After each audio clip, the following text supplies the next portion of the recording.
The early history of the Arabian Peninsula is steeped in resilience, adaptation, and cultural richness, shaped by its severe and often unforgiving environment. Stretching across deserts like the Rub al-Khali, empty quarter, and surrounded by mountain ranges and narrow coastal plains, the geography of Arabia influenced every aspect of life for its earliest inhabitants. Water scarcity, extreme temperatures, and limited arable land compelled the development of highly adaptive lifestyles among the native populations. These communities evolved into two primary societal models: nomadic and settled. The Bedouins, or nomadic tribes, formed the backbone of pre-Islamic Arabian society. Constantly on the move, they lived in tents, herded camels and goats, and relied on deep knowledge of the desert for survival. Their societies were organized into clans and larger tribal confederations governed by customs, lineage, and unwritten codes of conduct.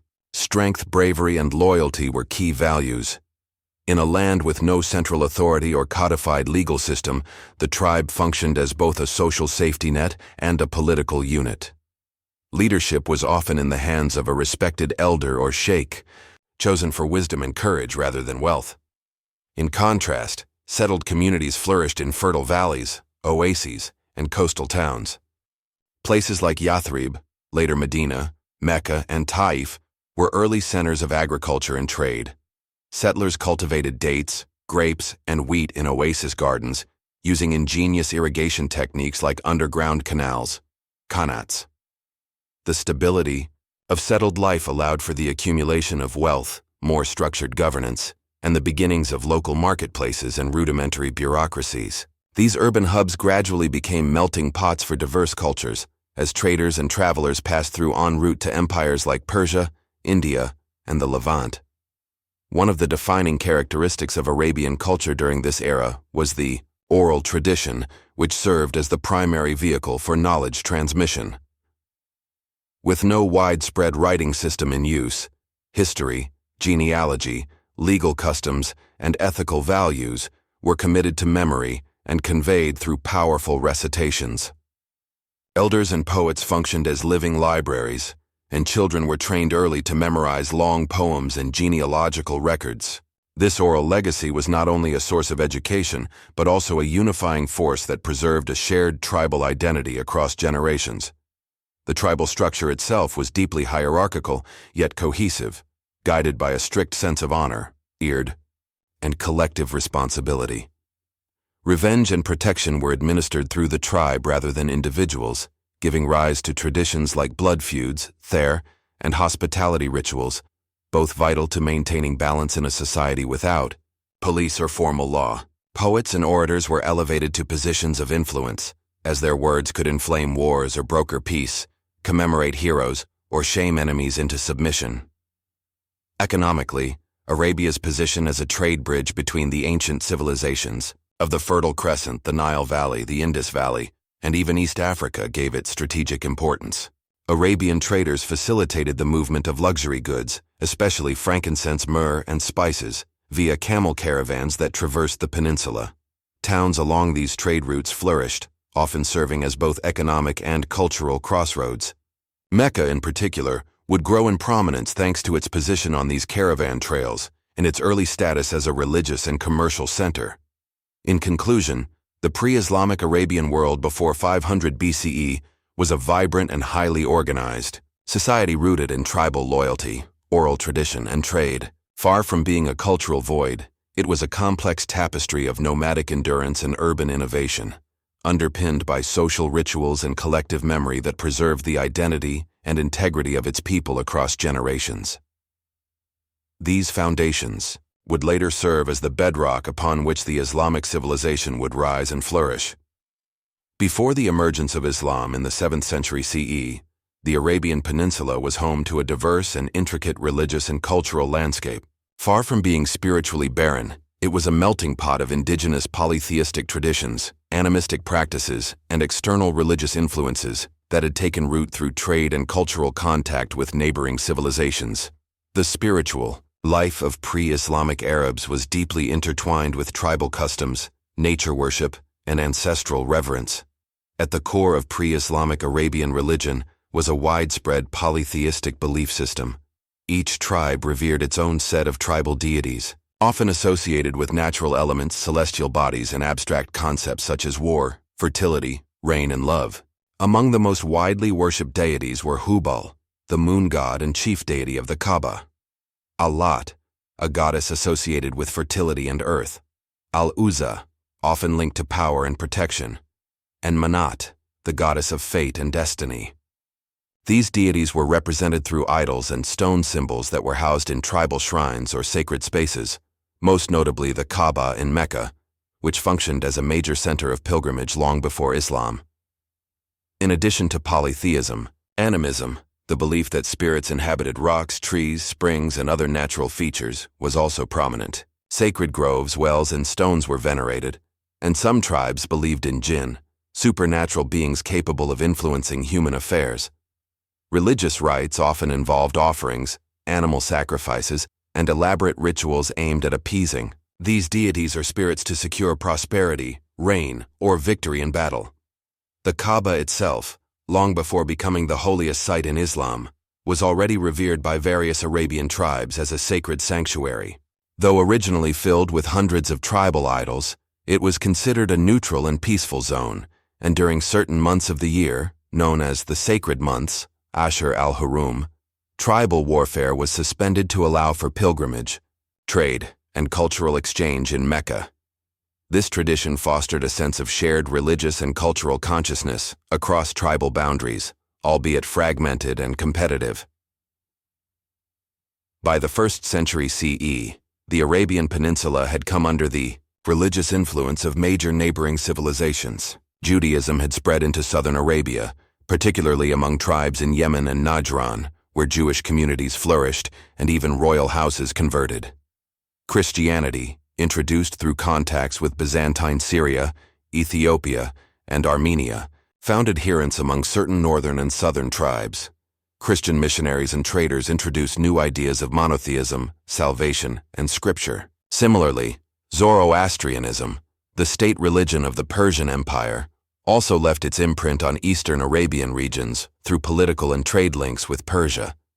However, these foreign faiths were usually absorbed alongside or beneath local beliefs, resulting in a syncretic religious environment where multiple systems coexisted. Some tribes adopted monotheistic beliefs in part, others retained polytheism, but were influenced by ideas like the afterlife, divine judgment, and sacred law. Religion in pre-Islamic Arabia also played a central role in upholding tribal taboos and ethical norms. Certain months were considered too holy for violence. Oaths sworn by a deity's name were considered binding. Pilgrimage rituals involved acts of purification, circumambulation, and reverence to sacred objects and places. These traditions, while religious in nature, also served socio-political functions, reinforcing alliances and regulating intertribal relations. In essence, the religious and cultural fabric of Arabia before Islam was both fragmented and profound. It was marked by a deep spiritual engagement with the world, an evolving openness to foreign ideas, and complex practices that laid a rich foundation for the monotheistic revolution that would soon redefine the Arabian identity. The continuity and transformation of these beliefs would later be reflected in the emergence of Islam, which both challenged and preserved many elements of this pre-Islamic heritage. In pre-Islamic Arabia, poetry was not just an art form, it was the heart of the culture, the voice of the people, and the archive of their identity. In a world without widespread writing systems or written literature, oral poetry served as the principal means of recording history, values, customs, and even tribal conflicts. It was a medium through which tribes celebrated victories, mourned losses, settled disputes, preserved genealogies, and transmitted moral teachings. Poetry was deeply embedded in every aspect of life. It was composed and recited during tribal gatherings, marketplaces, weddings, funerals, and wars. Tribes took immense pride in their poets, viewing them as representatives of tribal honor and intellect. The poet, known as a sha'ir, was far more than a mere entertainer. They were historians, diplomats, moralists, and even spiritual figures. Through poetic language, they could inflame courage in warriors, ridicule enemies, or immortalize great deeds for generations. Their words could unite clans or provoke feuds, and many poets were considered the conscience of their tribe. One of the most celebrated poetic forms was the qasida, a long, elaborate ode that followed a strict structure and rhyme. The qasida often began with a nostalgic prelude, nasib, where the poet reminisced about lost love or deserted campsites. This would be followed by a journey section, rahil, rich with metaphors describing the harshness of the desert, and then conclude with the main theme, whether it was tribal praise, satire, boast, or lamentation. Other forms like rajas with a looser rhythm and muwashahat, which developed later, were also used for various occasions. Famous poets of this era gained legendary status. Imru al-Qais is often cited as the father of Arabic poetry, known for his romantic and vivid verses. Antara ibn Shaddad, a mixed-race warrior poet, celebrated both for his valor and his impassioned love poetry, stood as a symbol of resistance and pride. Zuhair ibn Abi Sulma, known for his wisdom and ethical poetry, and Labid, who eventually converted to Islam, all left a lasting legacy. This poetic tradition elevated the Arabic language to a level of eloquence and sophistication that would later influence the linguistic style of the Quran. The high regard for eloquence and rhetoric, balagha, was already deeply ingrained, and pre-Islamic audiences were known to be incredibly discerning, often engaging in public poetic duels and festivals like those held at the Ukaz market, near Mecca. In sum, oral poetry in pre-Islamic Arabia was a powerful force, a cultural institution that preserved identity, transmitted values, and shaped the collective consciousness of a people who revered language as a divine gift long before the revelation of the Quran. While pre-Islamic Arabia is often misrepresented as intellectually barren, it was in fact a land rich in oral knowledge, cultural insight, and philosophical reflection. The intellectual traditions of the Arabs, though not captured in books or formal schools, were preserved and propagated through oral transmission, public discourse, and practical wisdom. These traditions thrived in an environment where memory was sharpened by necessity and wisdom was prized above wealth. One of the key intellectual practices was memorization. In the absence of written texts, knowledge was safeguarded in the minds of individuals, especially poets, elders, and tribal leaders, who committed genealogies, laws, stories, and proverbs to memory. Children were trained from an early age in the art of recitation, and great emphasis was placed on linguistic precision and oratorical skill. The Arab tradition was also rich in proverbs and aphorisms, short, pithy statements that conveyed deep truths about life, honor, family, and fate. These sayings, passed from generation to generation, often emerged from lived experience and were used to instruct youth or advise leaders. Collections of such sayings, known as amthal, later formed a significant component of early Arabic literature after the rise of Islam. Central to the governance and justice systems in tribal Arabia were individuals known as hakam, wise judges or arbitrators. The hakam was not merely a legal figure but a philosopher of sorts, whose authority stemmed from experience, moral integrity, and mastery of tribal law and custom. They resolved disputes, mediated between warring factions, and interpreted complex social codes. Their decisions were considered binding because of their wisdom and impartiality, and they were often revered more than warriors or chieftains. Intellectual life was not confined to tribal elders and poets. Public marketplaces, particularly the famous market of Ukaz, served as vibrant hubs of cultural exchange and debate. During the sacred months, when fighting was suspended, poets, thinkers, merchants, and orators gathered to perform, discuss politics, exchange ideas, and compete in intellectual games. These gatherings were proto-academic in nature, spaces where wisdom, eloquence, and logic were displayed, celebrated, and challenged. The values of wit, eloquence, and wisdom were thus deeply respected, even in a society without formal education systems or written records. Far from being an age of ignorance, pre-Islamic Arabia possessed a unique and complex intellectual culture that honored insight, revered language, and fostered a sense of identity and continuity. This legacy would later be absorbed and transformed by Islamic civilization, which preserved much of this wisdom while also channeling it into new literary, legal, and philosophical directions. Pre-Islamic Arabia was not an isolated backwater. It was a dynamic and strategically located region that served as a crucial commercial bridge between some of the world's most advanced ancient civilizations. Due to its geographical position, situated between the Persian Empire, Byzantine territories, East Africa, and the Indian subcontinent, Arabia became a key node in long-distance trade networks, particularly from around the 1st millennium BCE to the 6th century CE. Arabian merchants were renowned for their role in the lucrative trade of frankincense, myrrh, spices, silk, ivory, textiles, and precious stones. The incense route, one of the most famous trade arteries, passed through southern Arabia, connecting the aromatic riches of Yemen and Oman to ports in the Levant and the Mediterranean. This route generated immense wealth for Arabian tribes, especially those who controlled caravan stations, oases, or key mountain passes. Trade caravans, often consisting of hundreds of camels, were the lifeblood of the Arabian economy.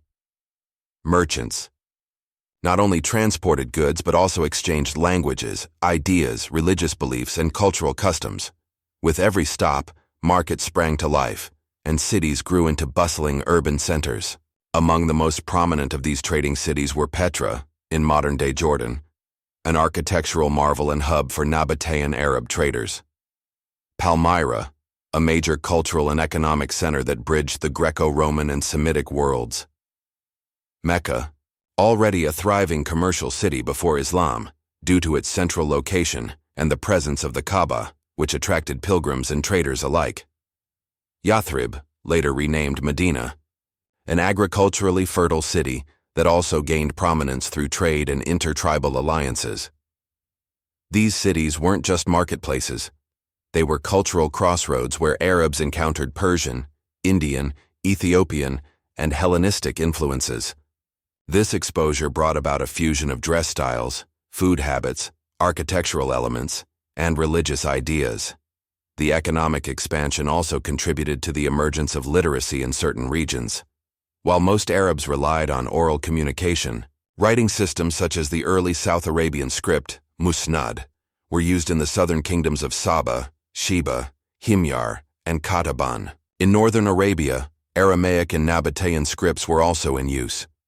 Though literacy remained confined to a small elite, inscriptions and graffiti and rock carvings attest to a growing awareness of written language and record-keeping. Thus, the trade networks of pre-Islamic Arabia were not just economic engines. They were cultural and intellectual arteries that connected the peninsula to the wider world. The prosperity of trade fueled urban development, social stratification, and cross-cultural fertilization, setting the stage for the dramatic transformations that would follow with the rise of Islam. The role and status of women in pre-Islamic Arabia were complex and varied widely depending on tribe, region, and social class. Contrary to later generalizations, women were not uniformly oppressed or marginalized in all tribal societies.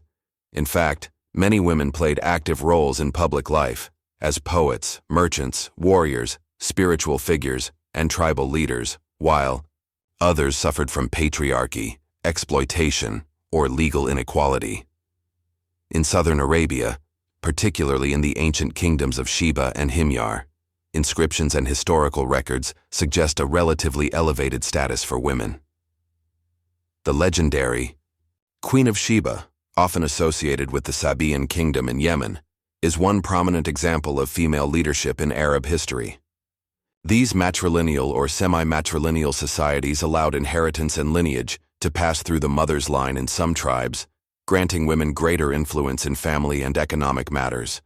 Even in the nomadic Bedouin tribes, women were often respected as essential members of the community.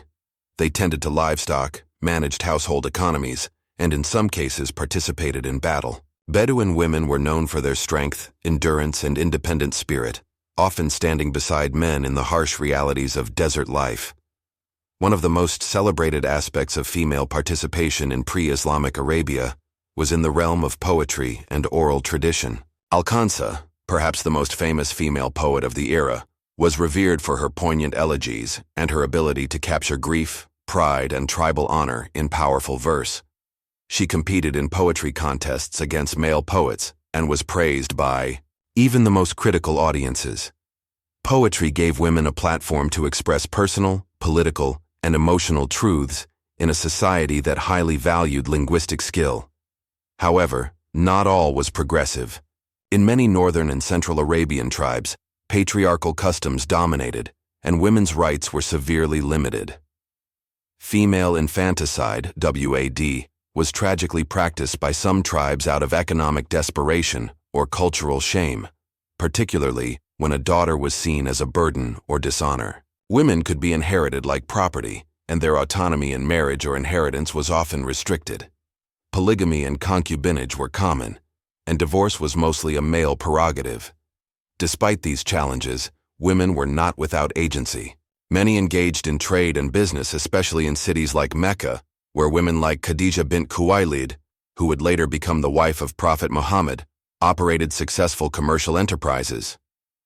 Some women accumulated significant wealth and influence, even in male-dominated environments. In conclusion, the position of women in pre-Islamic Arabia cannot be painted with a single brushstroke. It was a society marked by diverse experiences, where tribal customs, geography, and class dictated whether a woman was revered or repressed. These contrasting realities would later shape the discourse of reform and rights in the early Islamic period, as Islam both challenged and absorbed the cultural norms of its time. The term Jahiliyyah, often translated in Islamic discourse as the Age of Ignorance, has traditionally been used to describe the pre-Islamic period in Arabia, a time before the revelations received by Prophet Muhammad. However, this term is multifaceted and often misinterpreted. While it does reflect a moral and spiritual critique from an Islamic perspective, it does not imply that the pre-Islamic Arabs were devoid of culture, ethics, or sophistication. On the contrary, the Jahiliyyah period was marked by a rich tapestry of values, traditions, poetry, and tribal justice systems, which together formed the foundation of Arabian life before Islam. The term ignorance in this context refers primarily to a lack of divine guidance, not a lack of intellect or civilization. Many tribes exhibited deep moral codes and social frameworks centered around ideals such as honor, sharaf, loyalty, asabiyya, bravery, shaja, hospitality, karam, and revenge, thar. These values were not random. They served as the glue that held tribal society together in the absence of central authority or written laws. Social structure during Jahiliyyah was highly tribal, and personal identity was almost entirely defined by one's clan or lineage. Tribalism ensured protection and support, but also perpetuated blood feuds and cycles of vengeance. Intertribal warfare was common, but so were alliances and codes of conduct that regulated conflict. Certain months were deemed sacred, and fighting was forbidden to allow for trade, poetry contests, and religious observance, an early example of pan-Arab cultural unity. Literary sophistication was perhaps the most celebrated aspect of Jahiliyyah culture. The Arabs were deeply passionate about eloquence and expression, and their poetry rivaled that of any classical civilization. The oral traditions preserved during this time later became a linguistic and cultural foundation for the Qur'an's own literary structure. Far from being crude or unrefined, the pre-Islamic Arabs had a highly developed sense of aesthetics, ethics, and logic, qualities that Islam did not destroy but rather refined and redirected. The marketplaces of Ukaz, Dumat al-Jandal, and Majana were not merely centers of commerce. They were intellectual and artistic festivals. Poets would perform in public, tribes would settle disputes through arbitration, and philosophers and orators debated moral and political questions. This vibrant culture was later partially redefined but not erased by the rise of Islam. In essence, the Jahiliyyah period was not a void of civilization, but rather a raw and dynamic culture, rich in oral heritage and spiritual searching. It was a society on the cusp of transformation, with deeply rooted traditions that would soon be reshaped but not forgotten in the Islamic era. The cultural legacy of pre-Islamic Arabia is profound and enduring, leaving an indelible mark on the identity, language, ethics, and literature of the Arab and Islamic worlds. Far from being erased by the advent of Islam, much of pre-Islamic culture was adapted, preserved, and integrated into the new religious and societal paradigm. This enduring influence is visible in everything from Arabic poetic traditions to social norms and values that continue to shape Arab identity to this day. One of the most important cultural inheritances was the oral poetic tradition. While Islam rejected the polytheism and tribal arrogance often glorified in Jahiliyyah poetry, it did not dismiss the art form itself. Instead, it incorporated the rhythm, metaphors, and eloquence of classical Arabic poetry into the Quran's language. Many of the Quran's verses mirror the stylistic grandeur and rhetorical brilliance of the Qasida, resonating deeply with the Arabs of the time and validating their linguistic heritage while guiding it toward spiritual enlightenment. Pre-Islamic values like honor, generosity, courage, loyalty, and hospitality were also carried forward. Islam redefined and codified these values under a universal and monotheistic framework, transforming personal and tribal virtues into communal and spiritual responsibilities.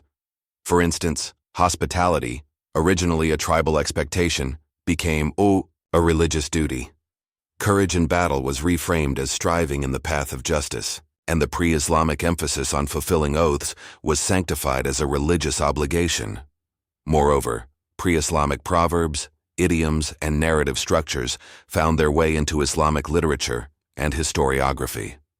The stories of ancient tribes, battles, and heroes were retained in sira, biographies, hadith commentaries, and adab, literary collections. Scholars of the Islamic Golden Age studied and recorded the history and literature of the Jahiliyyah period, not to condemn it, but to understand the context of revelation and preserve the cultural roots of their civilization. Markets like ukaz were no longer just economic venues but became symbols of a shared Arab past, representing a time when the spoken word held unmatched power. Even Islamic scholars, when classifying Arabic grammar or composing treatises on eloquence, balagha, often cited pre-Islamic poems as exemplary models of the Arabic tongue.